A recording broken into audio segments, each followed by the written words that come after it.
এক চাঞ্চল্যকৰ ঘটনা সংঘটিত হৈছে। এবাৰ আৰ্থিক দৈন্যতাই ভয়ংকৰ ৰূপ ধাৰণ কৰিছে। আৰ্থিক দৈন্যতা, আৰ্থিক অভাৱৰ বাবে খুদ পিতৃ মাতৃয়ে বিক্ৰী কৰিছে নিজৰে সন্তানক। দুটাকৈ বছৰত আচলতে দুটাকৈ সন্তান বিক্ৰী কৰিছে খুদ পিতৃ মাতৃয়ে। এই ঘটনাই এতিয়া চাঞ্চল্যৰ সৃষ্টি কৰিছে। সবিশেষ আমি এই মুহূৰ্তত লৈ আহিছো। আৰু আৰ্থিক দৈন্যতাই ভয়ংকৰ ৰূপ ধাৰণ কৰিছে। আৰ্থিক দৈন্যতাৰ বাবে এবাৰ খুদ পিতৃ মাতৃয়ে বিক্ৰী কৰিছে দেৱ শিশু বিক্ৰী কৰিছে। দুটাকৈ বছৰত দুটাকৈ শিশু বিক্ৰী কৰিছে। দেৱ শিশু খুদ পিতৃ মাতৃয়ে বিক্ৰী কৰিছে বুলি জানিব পৰা গৈছে। দুৰ্ভগীয়া পিতৃ মাতৃয়ে ঘৰ বান্ধি দিয়াৰ প্ৰলোভন দি জন্মৰ দিনটোতে কিনি লৈ যোৱা হৈছে সন্তানক। কন্যা সন্তানক জন্মৰ দিনটোতে কিনি লৈ যোৱা হৈছে। আৰু ওদালগুৰি জিলাৰ পূব পানেৰীত সংঘটিত হৈছে এই ঘটনা। পুনৰ উল্লেখ কৰিছো, দেৱ শিশু বিক্ৰী কৰিছে। খুদ পিতৃ মাতৃয়ে বিক্ৰী কৰিছে আৰ্থিক দৈন্যতাৰ বাবে। দেৱ শিশুক বিক্ৰী কৰিছে খুদ পিতৃ মাতৃয়ে। দুটাকৈ বছৰত দুটাকৈ শিশু বিক্ৰী কৰিছে। দুৰ্ভগীয়া পিতৃ মাতৃক ঘৰ বান্ধি দিয়াৰ প্ৰলোভন দিছে। আৰু প্ৰলোভন দি সেই সন্তান কন্যা সন্তানক কিনি লৈ গৈছে বুলি জানিব পৰা গৈছে। ওদালগুৰিৰ পূব পানেৰীত সংঘটিত হৈছে এই ঘটনা। ভিডিপি চেয়াৰমেন লাটামৰ সহযোগত টংলাৰ মেধিপাৰাত দেৱ শিশুটি বিক্ৰী কৰাৰ কথা সদৰি কৰিছে পিতৃ মাতৃয়ে। দেওবাৰ দিনাখন জন্ম হৈছিল এটি দেৱ শিশুৰ। দেওবাৰৰ দিনটোত এই দেৱ শিশুটিৰ জন্ম হৈছিল। কিন্তু এতিয়া জানিব পৰা গৈছে যে ঘৰ বান্ধি দিয়াৰ প্ৰলোভন দি ইতিমধ্যে সেই শিশুটিক কিনি লৈ যোৱা হৈছে। আৰু আনহাতে উল্লেখ কৰিব লাগিব যে এটা বছৰ পূৰ্বে দৰিদ্ৰতাৰ যি সুযোগ লৈছে, সুযোগ গ্ৰহণ কৰি ইতিমধ্যে হাৱা বড়ো নামৰ দালাল এজনে 1 লাখ টকাৰ বিনিময়ত 1 লাখ টকাৰ প্ৰলোভন দি ওদালগুৰিৰ মাছ বাটত বিক্ৰী কৰিছিল আন এটি কন্যা সন্তান। 1 লাখ টকাৰ প্ৰলোভন দিয়া হৈছে। আৰু লগতে ঘৰ বান্ধি দিয়াৰ প্ৰলোভন দিয়া হৈছে। ঘৰ বান্ধি দিয়াৰ প্ৰলোভন দি কন্যা সন্তানক কিনি লৈ গৈছে। আৰু সমান্তৰালকৈ 1 লাখ টকাৰ প্ৰলোভন দি হাৱা বড়ো নামৰ এজন লোকে এনেধৰণৰ ঘটনা সংঘটিত কৰিছে। হাৱা বড়ো নামৰ লোকজনৰ বিৰুদ্ধে অভিযোগ উত্থাপন হৈছে। ওদালগুৰি জিলাৰ মাছ বাটত বিক্ৰী কৰি দিছিল আন এটি শিশু, আন এটি কন্যা সন্তান। পৰৱৰ্তী পৰ্যায়ত দালাল হাৱা বড়োৱে 1 লাখৰ পৰিৱৰ্তে পিতৃ মাতৃক 10,000 টকা দিছে বুলিও অভিযোগ। আৰু 10,000 টকা দি সেই 1 লাখ টকাৰ পৰিৱৰ্তে 10,000 টকা দিছে। আৰু 10,000 টকাৰ অভিযোগ উত্থাপন হৈছে। 10,000 টকা দিছে, ঠগিছে পিতৃ মাতৃক, জন্মদাত্ৰী পিতৃ মাতৃকে ঠগিছে। যি সময়ত খুদ পিতৃ মাতৃয়ে আৰ্থিক দৈন্যতাৰ বাবে নিজ সন্তানক বিক্ৰী কৰিছে, তেনে সময়ছোৱাত কিন্তু একাংশই এতিয়া সুযোগ লৈছে। একাংশই ঘৰ বনাই দিম বুলি কৈছে, 1 লাখ টকা দিম বুলি কৈছে। কিন্তু তাৰ বিনিময়ত কিন্তু ৰাম ঠগন দিছে, পিতৃ মাতৃক ৰাম ঠগন দিছে। এই মৰ্মান্তিক ঘটনা সংঘটিত হৈছে ওদালগুৰিৰ পূব পানেৰীত এই ধৰণৰ ঘটনা সংঘটিত হৈছে। দৰিদ্ৰতা আৰু নিৰক্ষৰতাৰ সুযোগ লৈছে একাংশই। এই ঘটনাই এতিয়া চাঞ্চল্যৰ সৃষ্টি কৰিছে। মুহূৰ্তত ভাষ্য আছে আগবঢ়াইছে। ঘটনাটো যোৱাকালি যেনেকৈ মই গাঁৱৰ পৰা অলপ খবৰ পালো, সন্ধিয়া আহি তদন্ত অলপ ললো যে মানে ঘটনাটো কি। আহি গম পালো যে দুদিন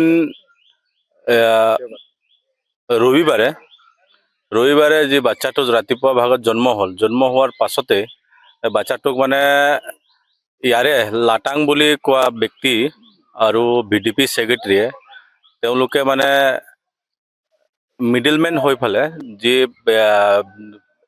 বাচ্চাটোক লৈ বেলেগক মানে গোটাই দিয়া, যি টকাৰ প্ৰলোভন যি আজি মানে তেওঁলোকৰ অৱস্থা, ঘৰৰ অৱস্থা হৈ মানে একেবাৰে বেয়া। চাব লগা মানে আমি আহি ইয়াত বহুত দুখ পাইছো। জাগাটো মানে এনেকুৱা যে ওচৰৰ মানুহ আছে, গাঁৱৰ মানুহ আছে, তেওঁলোকৰ যে 4জন সন্তান, এতিয়া পঞ্চমজনী এইটো ছোৱালী। গাঁৱৰ মানুহ তেওঁলোকক মানে একো মানে এনেকুৱা হেৰি দিয়া নাই যে আজিলৈকে, বা চৰকাৰী যি আশা কৰ্মী আছে, আমাৰ স্বাস্থ্য বিভাগৰ পৰা মানে দিয়া কৰ্মচাৰী যি আশা কৰ্মী আছে, তেওঁলোকেও মানে যে গুৰুত্ব দিয়া নাই। বা অংগনবাড়ী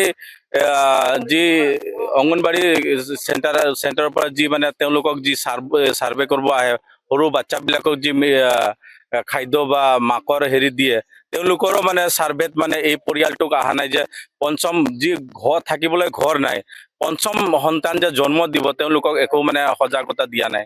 আজি এইটোৱে দুখ লাগিছে যে মানে চৰকাৰৰ ইয়াত মানে যেনেকুৱা যি ধৰণৰ মেডিকেল ডিপাৰ্টমেণ্টত যি মানে অৱহেলা কৰিছে, অৱহেলাৰ কাৰণে আজি এই টকা লৈ মানে পোৱালি বেচাৰ মানে দায়িত্ব মানে বেচাটো এতিয়া প্ৰথমখন মাজবাটত বেচিছে বুলি গম পালো এতিয়া।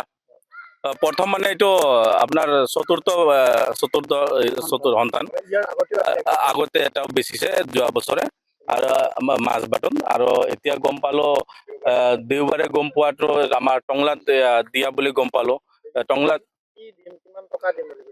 টংলাত দিয়াটোতো এতিয়া 1 লাখ টকাৰ কথা কৈছে। এতিয়া 1 লাখ টকাও কি মাকৰ কাৰণে একো মানে খাবলৈ মানে চাউল পৰ্যন্ত 1 কেজি দিয়া নাই। তেওঁলোকে মানে খাব পেটৰ তাৰণাত মানে এইবিলাক বস্তু কৰিব লগা হৈছে বুলি মই ভাবো।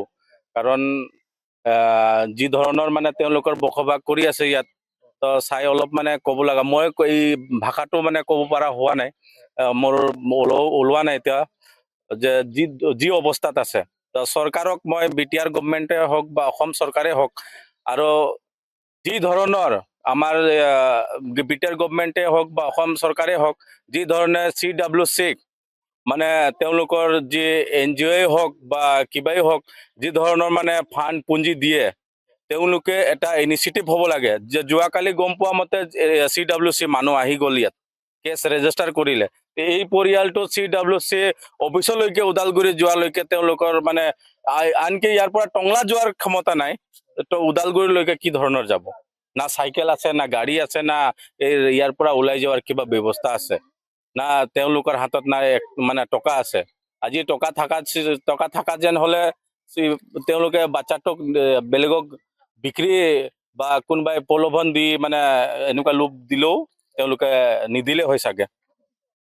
আজি CWC ইয়াত মেইন ভূমিকা হ'ব লাগিছিলে, কিন্তু আজি CWCয়ে মানে অৱহেলা কৰিছে। হ'ব না? যিকোনো খবৰৰ বাবে যোগাযোগ কৰক 7099017330 লগতে 7099017110 নম্বৰত।